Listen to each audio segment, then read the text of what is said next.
আসসালামু আলাইকুম। Analytic and vector geometry chapter 2 এই অধ্যায়ের এক্সাম্পল 30 আমরা এখন সমাধান করব।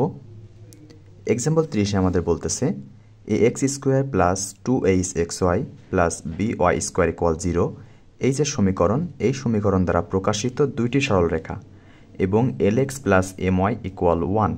তাহলে এই একটা সমীকরণ, এর ভিতরে দুইটা সমীকরণ আছে, আর এই একটা, মোট তিনটা সমীকরণ দ্বারা গঠিত ত্রিভুজ সমকোণী হবে। যদি সমকোণী ত্রিভুজ হয় তবে আমাদের এই লাইনটা প্রমাণ করতে হবে। তাহলে আসুন আমরা সমাধান করি, দেখি কিভাবে এই অঙ্কটা সলিউশন করতে হয়। এই যে দুইটা সমীকরণ আমার দেওয়া আছে, এই দুইটা সমীকরণের প্রথম সমীকরণ বলছে একজোড়া সরলরেখার সমীকরণ। এখন দেখেন এখানে পাওয়ার 2, এখানেও পাওয়ার 2, আবার এইখানে x এর পাওয়ার 1, y এর পাওয়ার 1, অর্থাৎ সম্পূর্ণ পাওয়ারটা 2।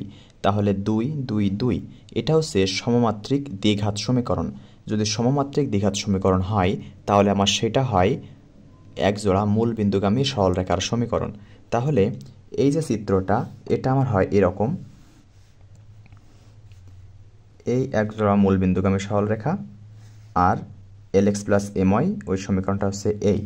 যেহেতু আমার বলছে এটা সমকোণী ত্রিভুজ হবে, তাই আমি এটা সমকোণ আঁকালাম। তাহলে আমি এখন নাম দেই এ বি সি, এই আমি এটা নাম দিলাম। যেহেতু 1 নম্বর সরলরেখা সমমাত্রিক দ্বিঘাত সমীকরণ, তাহলে এটা একজোড়া মূলবিন্দুগামী সরলরেখা প্রকাশ করবে এবং মূলবিন্দুগামী সরলরেখা দ্বয় y ইকুয়াল m1x আর একটা y ইকুয়াল m2x। এটা যদি আমি y ইকুয়াল m1x ধরি, আর এইটা যদি আমি y ইকুয়াল m2x ধরি, তাহলে y equal m1x A B এর সাথে এই যে বি বিন্দু ছেদ করছে, আর y ইকুয়াল m2x এস এর সাথে সি বিন্দুতে ছেদ করছে। এই দুইটা রেখা আমি এখান থেকে পাচ্ছি। তাহলে এখান থেকে আমার একটু কাজ আছে এখন। তাহলে এখানে আমি এখন লিখব চিত্র 1 অনুযায়ী, এটা হচ্ছে আমার চিত্র 1। এই যে সিবি রেখা, এই সিবি রেখা এ বি এর উপর লম্ব। তাহলে আমি এখানে লিখব যেহেতু চিত্র 1 অনুযায়ী সিবি লম্ব এ বি এবং বি কোণ সমান 90 ডিগ্রি। আমরা থিওরেম 3-তে শিখে আসছি, যদি এরকম একজোড়া সরলরেখা দ্বয় পরস্পর লম্ব হয় তাহলে এ প্লাস বি সমান 0। এটা আমি দিলাম 3 নম্বর সমীকরণ। যেহেতু আমার এই মূলবিন্দুগামী সরলরেখা দ্বয় আমার সমকোণী ত্রিভুজ উৎপন্ন করবে, তাহলে কতভাবে সমকোণী ত্রিভুজ উৎপন্ন হয় সেই কয় রকমভাবে আমার অঙ্কটা সলভ করতে হবে। এখানে আমার এই একরকমভাবে সমকোণী ত্রিভুজ উৎপন্ন হয়েছে। এবার আসেন আরেকটা চিত্র দেখি।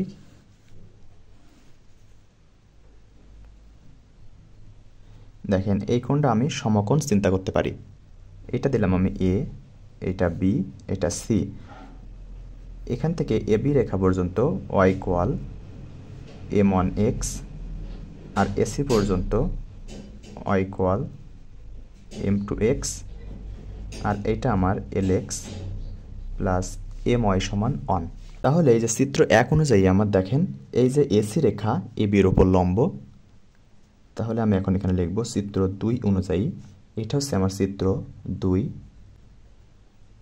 এই যে এসি রেখা এ বির উপর লম্ব এবং এই যে এ কোণ, এটা হচ্ছে আমার 90 ডিগ্রি। তাহলে এইটা হচ্ছে আমার y ইকুয়াল m1x, এর ঢাল হচ্ছে m1, y ইকুয়াল m1x এর ঢাল m1, R lx plus my সমান 1 এর ঢাল আমি বের করব। lx প্লাস my সমান 1 এর ঢাল আমি পাবো y ইকুয়াল মাইনাস l/m। তাহলে এই যে রেখা আর এ রেখা পরস্পর লম্ব হওয়ার শর্ত আমরা জানি। লম্ব হওয়ার শর্ত হচ্ছে m1 m2 সমান -1। লম্ব শর্ত হচ্ছে ঢাল দ্বয়ের গুণফল -1 হয়। তাহলে আমি এখানে এখন মান বসিয়ে দেব। m1 m2 এর মান যেহেতু -l/m ইকুয়াল -1, তাহলে এখানে আমার হচ্ছে -1 ডিভাইড বাই -l/m। এটা যদি আমি এখন উল্টায় দেই তাহলে পাবো m1 ইকুয়াল m/l। এটা আমি একটা ঢাল পাইছি। এখন আমার আরেকটা সরলরেখা আছে, এই যে y ইকুয়াল m1x, এটা y ইকুয়াল m2x। আমি শুধু y ইকুয়াল m1x নিয়ে কাজ করলাম, এখন y ইকুয়াল m2x নিয়ে কাজ করব। তার আগে আমার এই যে y ইকুয়াল m1x, এই যে lx প্লাস my এর সাথে যে আমার একটা সরলরেখা উৎপন্ন করছে, এটা আমার বের করতে হবে। এখন y equal m1x, ax square plus 2axy plus by square equal 0 এর একটি সরল রেখা। আমাদের প্রশ্নে বলা ছিল ax square plus 2axy plus by square একজোড়া সরলরেখা প্রকাশ করবে, এবং এটা যেহেতু সমমাত্রিক দ্বিঘাত সমীকরণ, এই কারণে এটা দুইটা মূলবিন্দুগামী সরলরেখা প্রকাশ করবে। সেই মূলবিন্দুগামী সরলরেখার ভিতরে এই হচ্ছে একটা সরলরেখা। তাহলে এই যে একটা সরলরেখা, এটা অবশ্যই আমার এই একজোড়া সরলরেখার ভিতরের একটা সরলরেখা হবে, এবং সেটা বাধ্য, এবং এটা আমরা ধরে নিয়েছিলাম।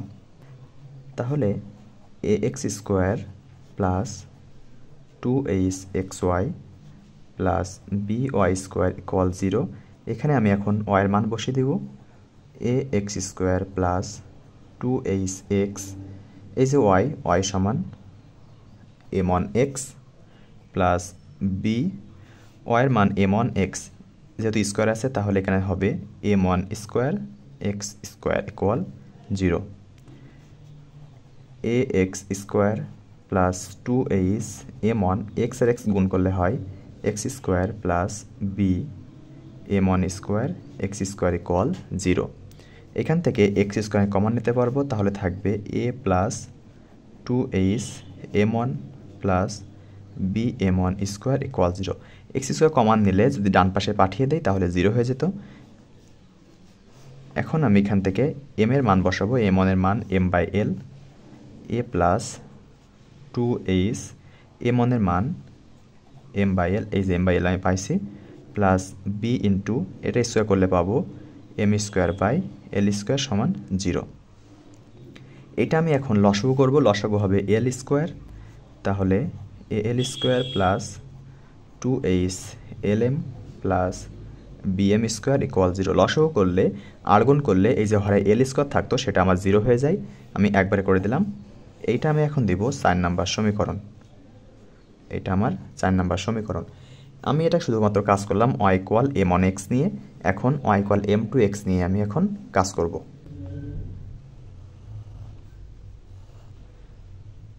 এখন আমার এখানে আর এক রকমভাবে সমকোণী উৎপন্ন করা যায়। এই হচ্ছে আমার এখানে সমকোণ উৎপন্ন হয়েছে। এটা আমার a বিন্দু, এটা b বিন্দু, এটা c। এটাকে ধরলাম আমি y ইকুয়াল m1x, এটাকে ধরলাম y ইকুয়াল m2x, আর এটা আমার lx প্লাস my সমান 1। তাহলে আমি আগে তো এই y ইকুয়াল m1x নিয়ে কাজ করছি, এখন আমি y ইকুয়াল m2x নিয়ে কাজ করব। এটা হচ্ছে আমার চিত্র 3। তাহলে চিত্র 3 হতে এই যে BC লম্ব AC, BC লম্ব AC এবং C কোণ সমান 90 ডিগ্রি। তাহলে এই যে AC আমার যেহেতু y ইকুয়াল m2x, তাহলে y ইকুয়াল m2x এর ঢাল এখান থেকে পাবো m2, R lx plus my এর ঢাল পাবো lx প্লাস my সমান 1, এর ঢাল আমি পাবো মাইনাস l/m। তাহলে লম্ব হওয়ার শর্ত আমরা জানি, ঢাল দ্বয়ের গুণফল -1। যেহেতু আগে m1 এর মান বের করছি, এখন আমি m2 এর মান বের করব। আর ঢাল পাইছি -l/m, তাহলে -l/m ইন্টু m2 সমান -1। তাহলে এখান থেকে আমি m2 সমান পাবো m/l। এখন y equal m2x ax square plus 2axy plus by square equal 0 এর একটি সরল রেখা। এটা আমরা অবশ্যই জানি, একটু আগে আমি বললাম এর একটি সরল রেখা, কারণ এটা আমার সমমাত্রিক দ্বিঘাত সমীকরণ।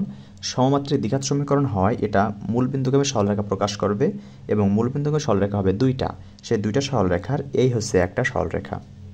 এখন আমি এইখানে এই সমীকরণে ওয়াইয়ের মান বসাবো, তাহলে ax² প্লাস 2hx ওয়াই জায়গায় আমি বসিয়ে দিচ্ছি m2x প্লাস by² ওয়াই জায়গায় আমি m2x বসাচ্ছি এবং তার স্কোয়ার করলে হয় m2² x² ইকুয়াল 0। এখান থেকে x² কমন নেওয়া যায়, তাহলে a প্লাস 2h m2, এখান থেকে x আর x গুণ করলে x² হতো, আমি এখানে কমন নিয়ে নিছি একবারে, plus b m2² equal 0। x² common নিলে আমার সামনে থাকতো, সেটা আমি এপাশে ভাগ করে দিলে 0 হয়ে যায়। তাহলে এখন এই যে m2 এর মান আমি বসাবো। m2 এর মান পাইছি আমি m/l, a plus 2h m/l সমান m/l কে যদি স্কোয়ার করা হয় তাহলে পাই m² l² সমান 0। এটাকে আমি লসাগু করব, তাহলে পাচ্ছি al² plus 2h lm plus bm² equal 0। এটাকে লসাগু করলে l² হতো, এটাকে গুণ করলে l², এখান থেকে l²কে l দ্বারা ভাগ করলে l হয়, তাকে গুণ করলে 2h lm হয়, আর l²কে যদি আর গুণ করি তাহলে 0 হয়ে যায়। তাহলে এইটা দিলাম আমি 5 নাম্বার সমীকরণ। দেখেন 3 নাম্বার সমীকরণ আমি পাইছিলাম a প্লাস b সমান 0। 4 নাম্বার সমীকরণ আমি পাইছি al² plus 2h lm plus bm², এটা পাইছি 4 নাম্বার সমীকরণ। 5 নম্বর সমীকরণ আমি তাই পেলাম al² plus 2h lm plus bm² সমান 0। এখন এই যে 3, 4, 5 এই তিনটা সমীকরণকে আমি লিখতে পারি a plus b into al² plus 2h lm plus bm² সমান 0। এটা আমার প্রমাণ। আশা করছি আপনারা এই অঙ্কটা বুঝছেন। এখন আমরা পরবর্তী অঙ্ক সলভ করব।